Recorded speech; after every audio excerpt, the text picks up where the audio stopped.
So where do clinical trials fit into a treatment plan? So it really depends on what is available at the site where you're seeking care. And clinical trials come in a variety of different flavors, so there may be a clinical trial for patients that are newly diagnosed, that are about to start a JAK inhibitor, for example.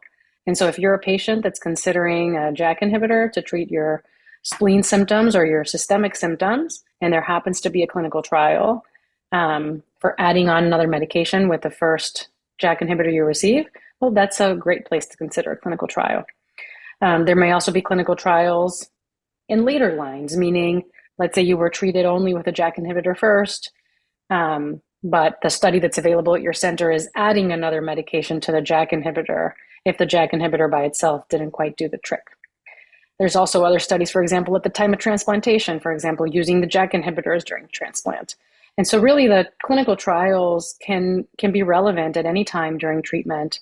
And in addition to clinical trials testing new medications, there's also other ways to participate in research throughout your time as a patient with your care team, which may include things like, for example, consenting to participate in a tissue bank, meaning you donate a sample of your blood or bone marrow that is then later on used for research. Or we may have studies investigating the symptoms a patient have throughout their disease or their experience living with their disease. So there's many different ways of participating in research and clinical trials, even if those don't necessarily include trying a new medication. What questions should patients be asking if they're interested in learning more about clinical trials? Yeah, great question. So the first is understanding, what is the medication that you will be receiving? Are you going to be receiving a placebo? Is that an option? Meaning a sugar pill? That's a common question that I get.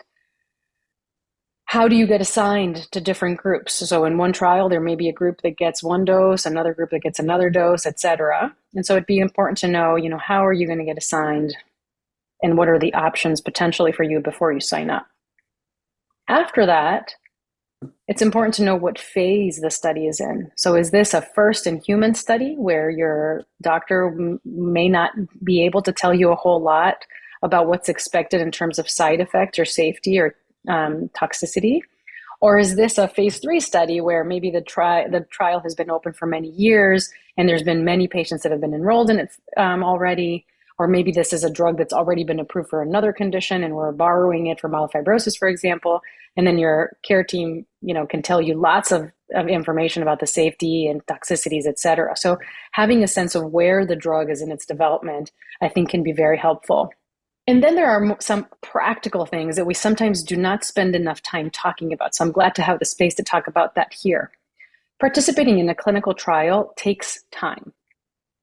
And it'll take more time as a patient to participate in a clinical trial than to receive regular care. You may have to go to the hospital where you're being treated more frequently.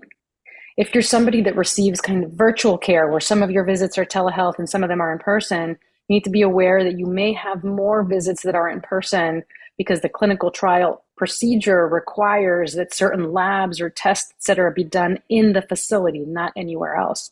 Clinical trials, by definition, unfortunately, sometimes have to be very inflexible in order to ensure that we collect data in a uniform way.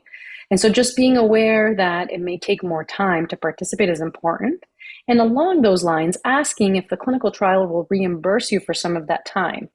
So for example, if you need to park in the expensive hospital parking more frequently, some trials will actually reimburse you for that.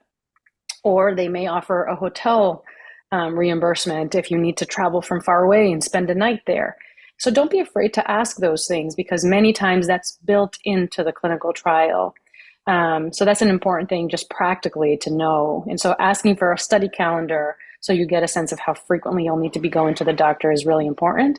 And also then realizing that potentially you may have to go to see the doctor or the care team more frequently initially, but then after the first couple of months, if everything is going well, you'll likely have the flexibility to go less often. So all those questions are important to have in mind.